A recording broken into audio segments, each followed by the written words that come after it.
কাশী শুধুই একটি শহর নয়, এটি এক অনুভূতি। আর আজ আমরা সেই অনুভূতিকেই কাছ থেকে দেখব। নমস্কার বন্ধুরা, আপনাদের সবাইকে স্বাগত জানাই আমার বারাণসী ভ্রমণ সিরিজের দ্বিতীয় পর্বে। আজ আমরা ঘুরে দেখব মহাদেবের নগরী কাশীর কিছু ঐতিহাসিক ঘাট, প্রাচীন মন্দির এবং দিনের শেষে সাক্ষী থাকব সেই অপূর্ব গঙ্গা আরতির, যা প্রতিদিন হাজার হাজার ভক্ত ও পর্যটককে মুগ্ধ করে। গঙ্গার তীরে সূর্যাস্তের রং, মন্দিরের ঘণ্টাধ্বনি আর ভক্তির আবহে আজকের এই যাত্রা হতে চলেছে এক অসাধারণ আধ্যাত্মিক অভিজ্ঞতা। তাই ভিডিওটি শেষ পর্যন্ত দেখুন। চলুন শুরু করা যাক বারাণসী ভ্রমণের দ্বিতীয় পর্ব। এই হচ্ছে আমাদের হোটেল রুম, মায়া গেস্ট হাউস।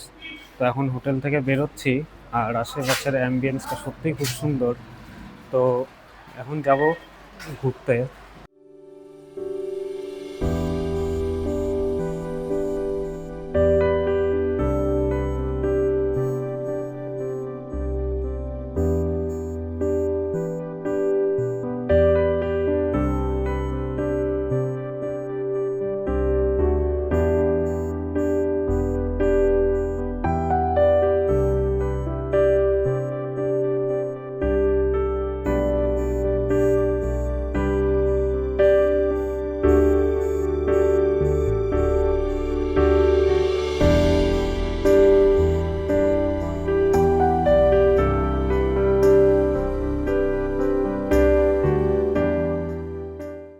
এই যে এখানে যে ওয়াল পেন্টিংটা আছে, সত্যি খুবই সুন্দর লাগছে। আর যদি এর লোকেশনটা বলি, এর লোকেশন হচ্ছে ত্রিপুর ভৈরবী ঘাট। ঠিক এর সামনেই হচ্ছে এরকম এই ওয়াল পেন্টিং।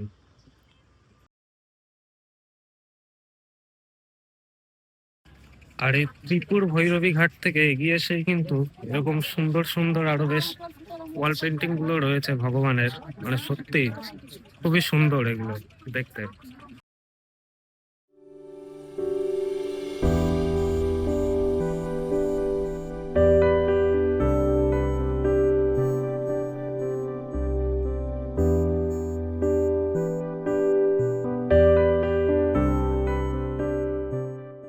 আচ্ছা, এখন চলে এসেছি কাশী বিশ্বনাথ করিডোরে। এই সামনেই দেখা যাচ্ছে। তো এইখান দিয়ে যাবো উপরে গিয়ে, কতদূর ফোন নিয়ে যাওয়া যায়, ক্যামেরা নিয়ে যাওয়া যায়, সবই আপনাদের দেখাবো।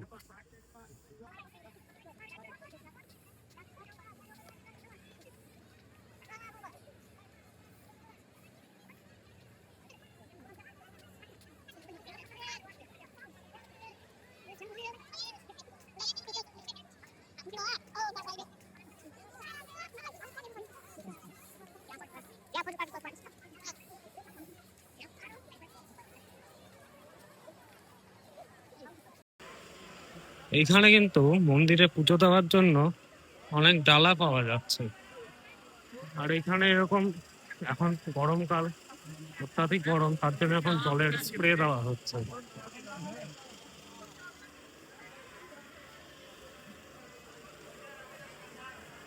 ওই যে মেন গেট, ওখান থেকে উঠে এসে এবার এইদিকে যেতে হবে।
ওই সামনে দিয়ে উঠে এসে এদিকে হচ্ছে 1 নাম্বার গেট।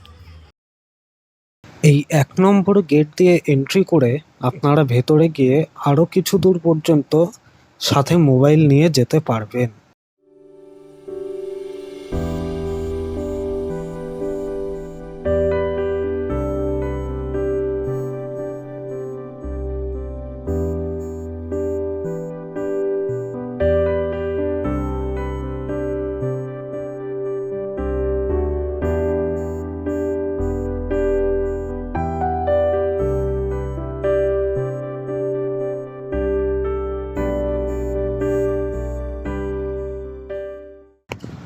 মণিকর্ণিকা ঘাট হল বারাণসীর সবচেয়ে প্রাচীন ও পবিত্র ঘাটগুলির একটি।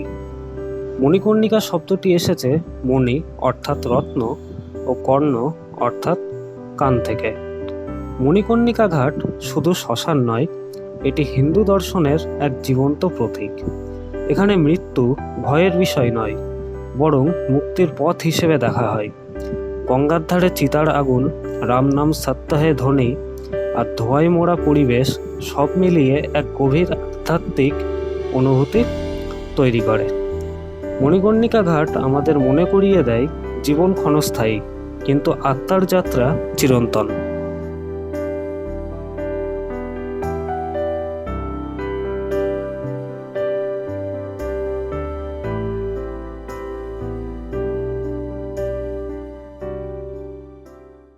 আপনারা যারা কাশী বিশ্বনাথ মন্দিরে দর্শনের জন্য সুগম দর্শনের টিকিট বুক করবেন, তারা সেই টিকিটটা নিয়ে এইখানে এসেই দেখাবেন।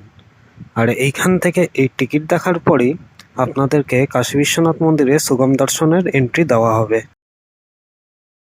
এখন আমরা এসে পৌঁছেছি কাশীর অন্যতম গুরুত্বপূর্ণ মন্দির সাক্ষী বিনায়ক মন্দির। বিশ্বাস করা হয় কাশীতে আগত প্রত্যেক ভক্তের তীর্থযাত্রার সাক্ষী থাকেন ভগবান গণেশের এই রূপ, তাই তার নাম সাক্ষী বিনায়ক। আপনাদের এবার একটা মন্দির দেখাবো। আপনারা অনেক ভিডিওতে রিলসে এই মন্দিরটা দেখেছেন, সেটা হচ্ছে এই মন্দিরটা।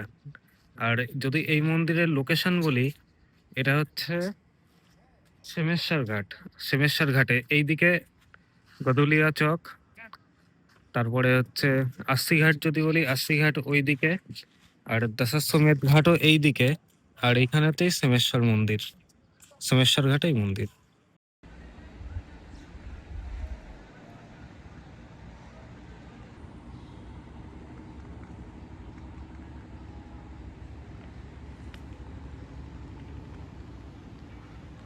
তো আপনাদেরকে দেখালাম মন্দির, এবার যাব কেদারঘাটে গৌরী কেদারেশ্বর মন্দির, সেটা আপনাদেরকে দেখাবো। তো যাই, সেখানে গিয়ে আবার আপনাদের সাথে কথা বলছি। আর বারাণসীতে এখন জুন মাস চলছে, এত পরিমাণে গরম, মানে পুরো হিট ওয়েভ চলছে এখানে। আর বলতে গেলে এই গরমের জন্য ঘাট পুরো ফাঁকা, সেরকম কেউ নেই ঘাটে।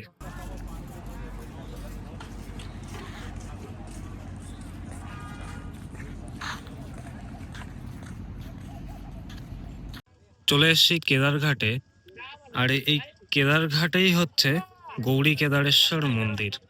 আর ওই যে ওপরে সিঁড়ি দিয়ে ওপরে উঠতে হবে, ওইখানেই হচ্ছে গৌরী কেদারেশ্বর মন্দির। তো উপরে উঠা যাক, তারপরে আবার বলছি। তো ঘুরে এলাম মন্দির, আর আপনাদেরকে ভেতরে সম্পর্কে একটু বলি। ভেতরে যেহেতু ক্যামেরা অ্যালাউ নেই, তাই শ্যুট করতে পারিনি। আর ভেতরটা অনেকটাই বড়, একদম ভেতরে ঢুকেই আছে আমাদের শ্রী গৌরী কেদারেশ্বরজি। তো আপনারা চাইলে সেখানে স্পট দর্শনও করতে পারবেন। বারাণসীর ঘাটের মাঝে ললিতা ঘাটে অবস্থিত বিখ্যাত নেপালি মন্দির, যাকে স্থানীয়রা কাঠওয়ালা টেম্পল বা মিনি পশুপতিনাথ নামেও চেনে। এটি ভগবান শিবকে উৎসর্গ করা একটি অনন্য মন্দির, যার স্থাপত্য সম্পূর্ণ নেপালি প্যাগোডা স্টাইলে তৈরি।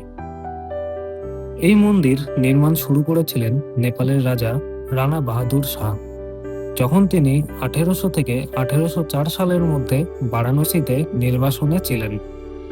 তিনি কাঠমান্ডুর বিখ্যাত পশুপতিনাথ মন্দিরের আদলে এখানে একই ধরনের একটি মন্দির গড়তে চেয়েছিলেন।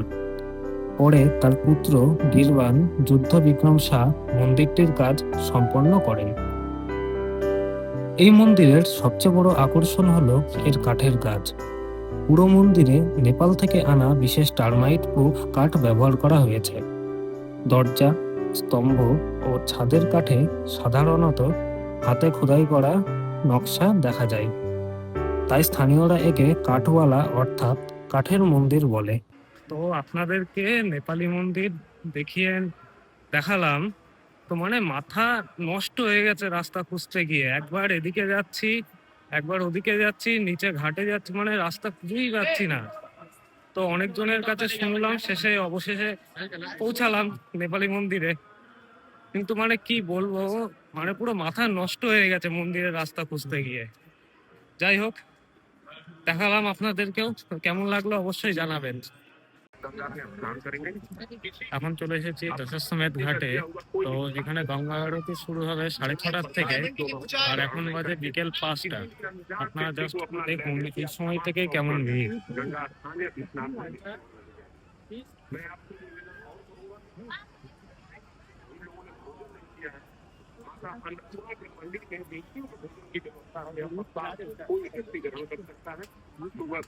আর এই জায়গাটাই হবে গঙ্গা আরতি। তো আরতি শুরু হোক, তারপরে আবার আপনাদের দেখাবো।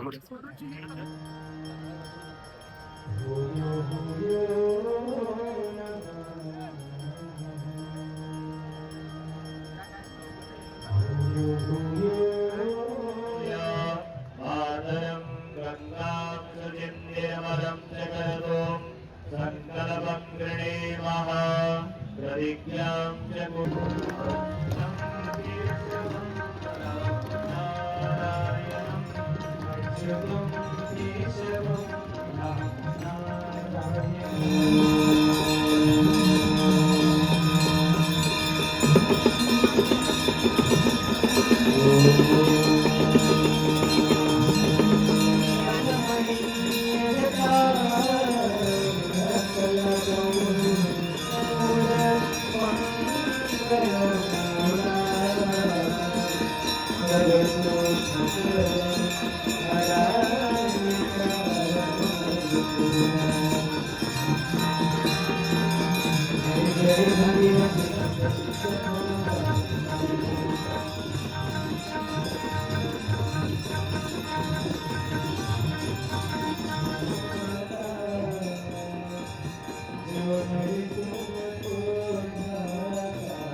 তো আজকের ভিডিও এখানেই শেষ করছি। তো কেমন লাগলো অবশ্যই জানাবেন, আর পরবর্তী পার্টও আসবে, তাতে আরো অনেক কিছু দেখানোর জিনিস আছে। চলে এসেছি সিন্ধিয়া ঘাটে, আর আপনাদের বারাণসীর আরো একটা রহস্যময় মন্দির দেখাবো, যেটা হচ্ছে রত্নেশ্বর মহাদেব টেম্পল, যেটাকে অনেকে ইনক্লাইন মন্দিরও বলে থাকে। এই হচ্ছে রত্নেশ্বর মহাদেব টেম্পল, আর এটা বর্ষাকালে অনেকটা জলের তলায় ডুবে থাকে, যে ক্ষেত্রে এটা দেখা যায় না।